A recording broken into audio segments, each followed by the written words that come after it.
তা প্রবুদ্ধ কেন? আহা, ওই খুশি শুধু যাদের সবাইকে নেমন্তন্ন করেছিল তাদের সঙ্গে করে নিয়ে যাও না।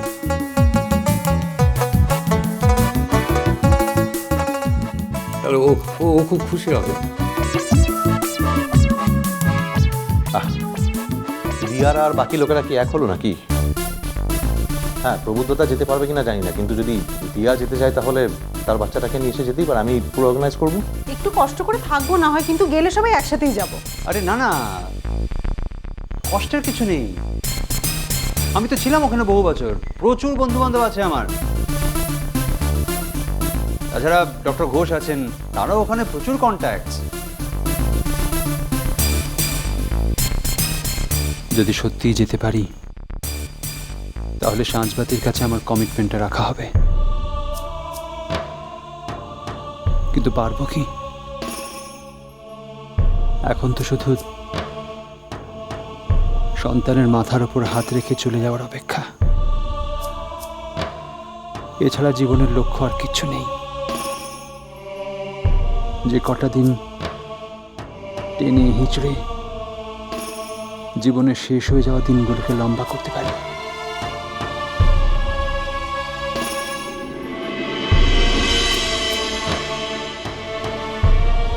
ধৃতি, হ্যাঁ, এবার বলো দেখি কোথায় গেছিলে? ওই তোমরা বকবে বলে আমি তোমাদের না জানিয়ে একটা কাজ করে ফেলেছি সাঁঝবাতি।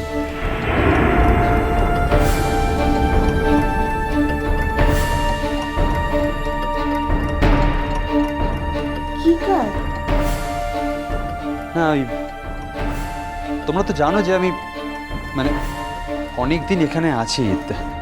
তোমরা সবাই জানো যে আমি এক জায়গায় খুব বেশি দিন থাকার মানুষ নই।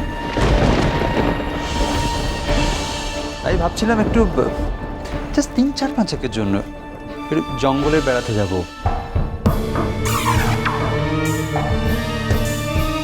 তাই সকালে ক্যামেরাটা নিয়ে বেরিয়েছিলাম, লেন্সটা একটু ক্লিন করতে দিয়ে এলাম। কি? তুমি একা যাবে মানে? আরে না না, হচ্ছে আমি এখন যথেষ্ট ভালো আছি। প্লিজ তোর আমাকে এভাবে বাধা দিস না। দেখ, সাঁঝবাতি তো এখন আমার সঙ্গে এমনিতেও ট্রাভেল করতে পারবে না এই অবস্থায়। হ্যাঁ, কিন্তু সাঁঝবাতির এখন এরকম অবস্থায় ওকে রেখে তোর একা বেড়াতে যাওয়াটা কি ঠিক হবে বাবু?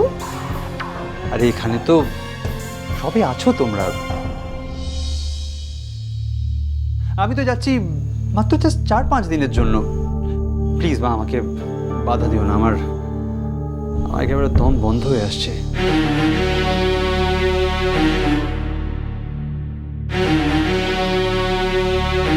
না, আমি তো আজই ওর স্বাদের কথাটা আলোচনা করার জন্য এসেছিলাম।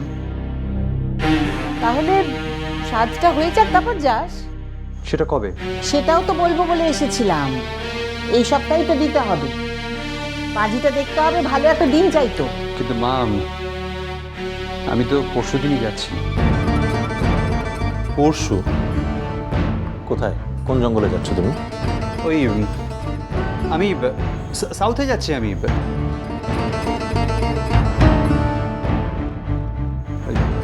সাউথে। কয়েকটা দিন ওয়েট করে যাও, আমি তোমার সঙ্গে যাবো। না না, সেটা কি করে হয়? আমি টিকিট কেটে ফেলেছি, আমার পরশু সকালে ফ্লাইট।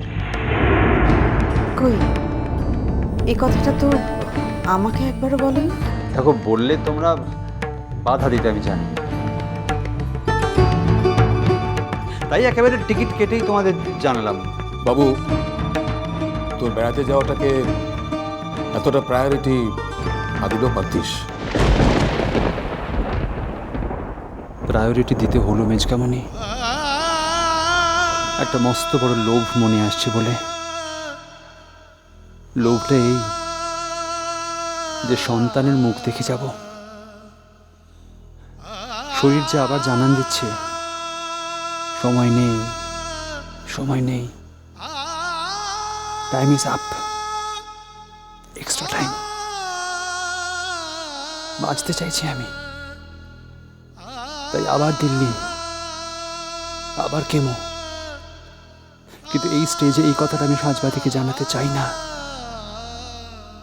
ওকে আর কষ্ট দিতে চাই না আমি, কিছুতেই না। স্বার্থপর,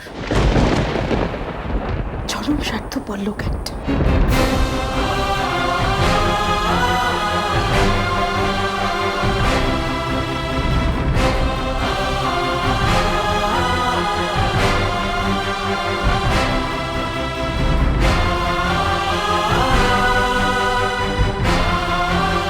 ঠিকই বলেছ সাঁঝবাতি,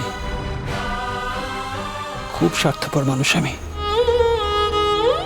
বাঁচার জন্য আমি স্বার্থপরের মতো একা একা ট্রিটমেন্ট করতে চলে যাচ্ছি। খুব স্বার্থপর।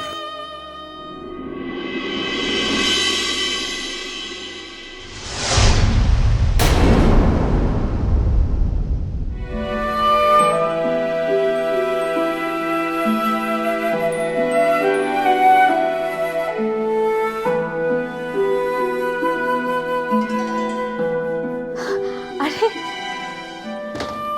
বাবা, তুমি আচ্ছা আচ্ছা তুমি যে আসবে আমাকে একবার জানাবে তো, একটা ফোন করে তো আসবে।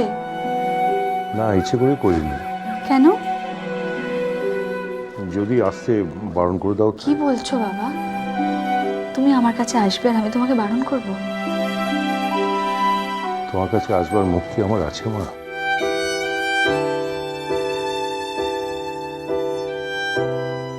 এরকম কথা বলো না বাবা। তুমি আমার কাছে আসবে তার জন্য তুই যদি শুধু কমলিকা হতিস আর আমি ডক্টর সেন, তোর সঙ্গে হঠাৎ দেখা হয়ে যেত আর তারপর তোকে মেয়ে বলে গ্রহণ না করে পারতাম না, তাহলে অন্য কথা ছিল।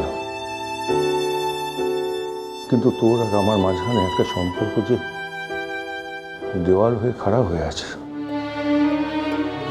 সেটা তো অস্বীকার করার কোনো উপায় নেই দেওয়া। তোরও নেই, আমারও নেই। যে সম্পর্কটাই আজ আর কোথাও নেই, সেটা দেয়াল হয়ে থাকে কি করে বাবা? আর আমি বিশ্বাস করি প্রত্যেকটা মানুষ ইন্ডিভিজুয়াল, তাই প্রত্যেকটা সম্পর্ক আলাদা, ইউনিক। তোমার সঙ্গে আমার সম্পর্ক যা ছিল আজও তাই আছে, আর ভবিষ্যতেও সেটাই থাকবে।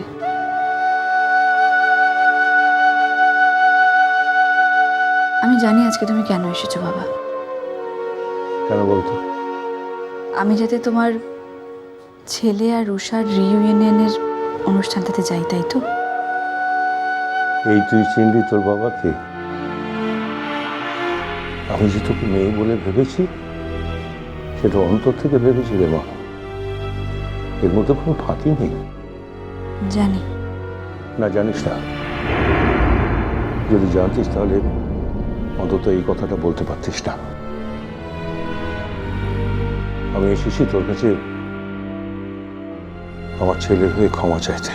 প্লিজ বাবা, তোমার তোমার ছেলের দায় তুমি তোমার ঘাড়ে নিতে যেও না, প্লিজ। তুই সত্যিটাকে অস্বীকার করে কি করে মা? ও তো আমার সন্তান, ওর পরিচয় তো ও আমার ছেলে। বাবা, ধ্রুবর কোনো দোষ ছিল না।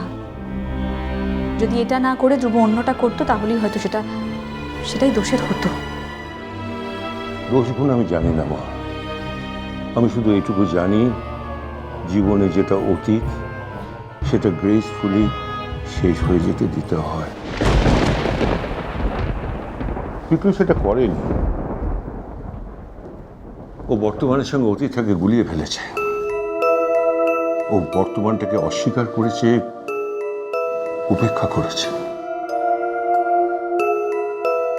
আর আমি এটাও জানি রে মা, তুই শুধু নিজে শুধু মহান হওয়ার জন্য চলে আসিসনি। তুই ওর কাছ থেকে চলে এসেছিস সত্যিটা বুঝতে পেরেছিলি বলে। ও রুষার সঙ্গে থাকতে চায়।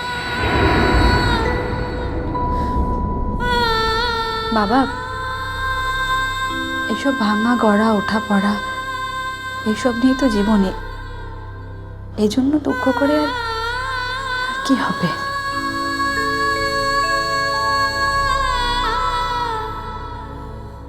নিজের সান্ত্বনা খুঁজে পাচ্ছিস মা? মন থেকে শক্তি সংগ্রহ করছিস? আমি জানতাম তুই পারবি। একমাত্র তোর মতো মেয়েই এইরকম একটা ক্রাইসিস ওভারকাম করতে পারে। মিষ্টি কুটু মিষ্টি কুটু মিষ্টি কুটু।